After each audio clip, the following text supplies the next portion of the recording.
Doctor صاحب، زبیدہ کلثوم نے جہلم سے پوچھا ہے کہ یہ بات اکثر سننے کو ملتی ہے کہ حقوق اللہ تو معاف ہو جاتے ہیں لیکن حقوق العباد معاف نہیں ہوتے، جبکہ اسلام کے ارکان کی تو بہت زیادہ اہمیت ہے اور ان کی تاکید بھی زیادہ ہے۔ اس حوالے سے قرآن سنت کی روشنی میں وضاحت فرما دیں۔ یہ بات درست ہے کہ ارکان اسلام کی بھی بہت اہمیت ہے، ان پر اسلام کی پوری عمارت قائم ہے۔ نماز، روزہ، زکوٰۃ، حج فرائض میں سے ہیں، اور اللہ تبارک و تعالیٰ کے جو حقوق ہیں ان میں سب سے مقدم ظاہر ہے کہ نماز ہے، اور اسی کے بارے میں قیامت کے دن سب سے پہلے سوال بھی کیا جائے گا۔ نبی اکرم صلی اللہ علیہ وسلم نے بڑی اس کی تاکید کی ہے۔ اسی طرح رمضان کے روزے ہیں، ان کی بڑی تاکید ہے، اور ایک روزہ اگر قصداً کوئی آدمی چھوڑ دیتا ہے تو نبی صلی اللہ علیہ وسلم نے فرمایا ہے کہ زندگی بھر کے روزے اس کے قائم مقام نہیں بن سکتے۔ اور زکوٰۃ کے حوالے سے بھی نبی اکرم صلی اللہ علیہ وسلم نے اسی طرح تاکید فرمائی ہے قرآن کے اندر، تو یہاں تک فرمایا گیا کہ جو لوگ اپنے مال سے زکوٰۃ ادا نہیں کرتے تو قیامت کے دن اس مال کے ساتھ اور اس سونے چاندی کے ساتھ ان کی پیشانیوں کو اور ان کے پیٹھوں کو داغا جائے گا۔ تو یہ اپنی جگہ بہت اہمیت کے حامل ہیں، ان کے بارے میں بھی جواب دہی اللہ تعالیٰ کے سامنے کرنی ہے۔ اسی طرح جو حقوق العباد ہیں ان کے بارے میں بھی اللہ تبارک و تعالیٰ کے ہاں جواب دہی کرنی ہے۔ دونوں بڑی اہمیت ہیں، کسی ایک چیز کی اہمیت کو کم کر کے دوسری چیز کو بیان کرنا یہ بھی مناسب طریقہ نہیں ہے،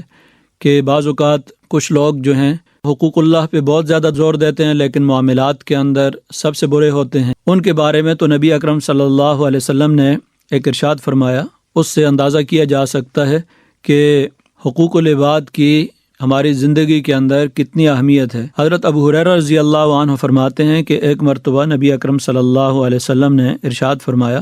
اتدرون ما المفلس، کیا تم جانتے ہو کہ مفلس کون ہوتا ہے، نادار کون ہوتا ہے؟ تو صحابہ اکرام نے عرض کیا، المفلس فینا من لا درہم لہ ولا متاع، مفلس ہمارے ہاں وہ شخص کہلاتا ہے جس کے پاس نہ کوئی درہم و دینار ہے نہ کوئی سامان ہے، جس کے پاس کچھ بھی نہ ہو ہم اس کو مفلس کہتے ہیں۔ تو رسول اکرم صلی اللہ علیہ وسلم نے مفلس کی وضاحت فرمائی کہ ایک تصور تمہارا ہے کہ جس کے پاس درہم دینار نہیں ہے، پیسہ نہیں ہے، دنیاوی مال و متاع نہیں ہے، تو اس کو مفلس اور نادار کہا جاتا ہے، اور بالعموم لوگ اسی کو مفلس اور نادار کہتے ہیں۔ لیکن یہاں رسول اکرم صلی اللہ علیہ وسلم نے کس خوبصورت انداز کے اندر ذہن سازی اور تربیت فرمائی ہے۔ آپ نے فرمایا کہ ان المفلس من امتی یاتی یوم القیامت بصلاۃ و صیام و زکوٰۃ، کہ میری امت کے اندر مفلس شخص وہ ہوگا جو قیامت کے دن اس حال میں آئے کہ بڑی نمازیں، روزے اور زکوٰۃ اس نے دی ہوگی، نمازیں بھی خوب پڑھی ہوں گی، روزے بھی رکھے ہوں گے، زکوٰۃ بھی دی ہوگی، لیکن کمی کہاں پر ہوگی؟ یاتی قد شتم ھذا و قذف ھذا و اکل مال ھذا، کسی کو اس نے گالی دی ہوگی، کسی کے اوپر اس نے تہمت لگائی ہوگی، کسی کا مال کھایا ہوگا، و سفک دم ھذا، اور کسی کا خون بہایا ہوگا، و ضرب ھذا، اور کسی کو مارا ہوگا، کسی کے اوپر ظلم و ستم کیا ہوگا، کسی کی حق تلفی کی ہوگی۔ تو یہ کام جو ہمارے ہاں معاشرے کے اندر عام ہیں، اور عام طور پر لوگ ان چیزوں کے بارے میں یہ سمجھتے ہیں کہ ان معاملات کے اندر تو ہمیں کھلی چھوٹ ہے، اور اچھے اچھے دیندار لوگ جو صف اول کے اندر نماز پڑھتے ہیں، روزوں کا بڑا اہتمام کرتے ہیں، زکوٰۃ کا بھی اہتمام کر لیتے ہیں، لیکن دن بھر کسی کے اوپر تہمت لگانا اور گالی گلوچ کرنا، لوگوں کا مال ہڑپ کر دینا، یعنی دکاندار ہے تو اسے یہ غرض نہیں ہے کہ کس طریقے سے مال آ رہا ہے، نمازیں بھی پڑھتا ہے لیکن ساتھ ساتھ ناپ تول کے اندر کمی بھی کرتا ہے، اور 2 نمبر مال بھی فروخت کرتا ہے، اور ذخیرہ اندوزی بھی کرتا ہے۔ تو یہ ساری خرابیاں اور سارے معاملات اس کے اندر موجود ہوتے ہیں، باوجود اس کے کہ وہ نماز پڑھتا ہے۔ اور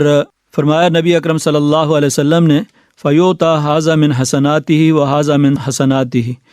تو جو بھی دعوے دار ہوں گے ان کو اس کی نیکیوں میں سے دیا جائے گا۔ جو دعوے دار آئے گا جس نے کہا کہ اس نے میرا مال کھایا ہے، اس کی نیکیوں میں سے کچھ حصہ اس کو دے دیا جائے گا۔ جس نے کہا کہ اس نے ہماری حق تلفی کی ہے، ظلم کیا ہے، اس کی نیکیوں میں سے کچھ حصہ اس کو چلا جائے گا۔ فَإِن فَنَيَتْ حَسَنَاتُهُ قَبْلَ أَن يُقْضَى مَا عَلَيْهِ، اور اگر اس کی نیکیاں ختم ہو جاتی ہیں اور ابھی مختلف دعوے دار موجود ہیں، کسی کا خون بہایا، کسی کا مال کھایا تھا، اب بھی باقی ہیں لوگ، تو اب اس کی جتنی بھی غلطیاں گناہ ہیں ان سے لیا جائے گا، اور ان کے جتنے بھی گناہ ہیں دعوے دار کے، وہ گناہ اس کے اوپر ڈالے جائیں گے، ثم طرح فی النار، پھر اس کے بعد اس کو جہنم کے اندر ڈال دیا جائے گا۔ تو گویا کہ نیکیوں کے پہاڑ لے کے آیا اور سب تقسیم ہو گئے دعوے داروں کے درمیان، اور اس کے بعد بالآخر لوگوں کے بے شمار گناہوں کا بوجھ اٹھائے ہوئے جہنم کے اندر ڈال دیا گیا۔ تو یہ حدیث اس بات کی وضاحت کے لیے کافی ہے کہ اسلام میں معاملات کی کس قدر اہمیت ہے، اور نماز، روزہ، یہ تمام وہ چیزیں ہیں جو کہ اسی مقصد کے لیے تیار کرتی ہیں کہ ہمارے اخلاق درست ہوں، امانت اور دیانت ہمارے اندر آ جائے، ہم ناپ تول کے اندر کمی نہ کریں، ہم کسی معاملے کے اندر بے ایمانی نہ کریں، ہم کسی معاملے کے اندر کسی کی حق تلفی نہ کریں، کسی کے ساتھ ظلم اور ستم نہ کریں۔ جب 5 وقت ایک آدمی اللہ کے سامنے کھڑے ہو کر یہ کہتا ہے کہ ایاک نعبد و ایاک نستعین، پروردگار میں تیرا ہی بندہ ہوں، تیرا ہی حکم مانوں گا اور تجھ ہی سے مدد طلب کرتا ہوں، 5 مرتبہ اللہ تعالیٰ سے یہ عہد و پیمان کر کے بعد میں جھوٹ بولتا ہے، تو اللہ تعالیٰ نے تو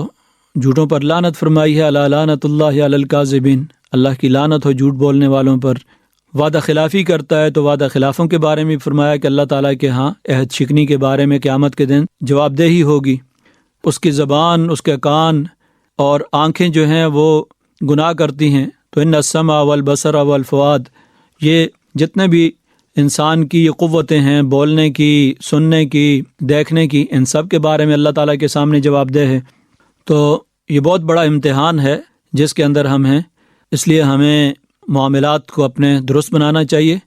اور اگر واقعی ہماری نماز ہو، روزہ ہو، زکوٰۃ ہو، تو ہمارے معاملات بھی درست ہو جائیں، لیکن یہ چیزیں محض رسمی بن گئی ہیں۔ دعا ہے کہ اللہ تبارک و تعالی ہمیں حقیقی معنوں کے اندر نماز روزے کی بھی توفیق عطا فرمائے، اور بندوں کے حقوق ادا کرنے کی بھی ہمیں توفیق عطا فرمائے۔ بہت بہت شکریہ ڈاکٹر حافظ حبیب الرحمان، آپ اسلامک انٹرنیشنل یونیورسٹی کی شعبہ قانون شریعہ کے چیئرمین ہیں۔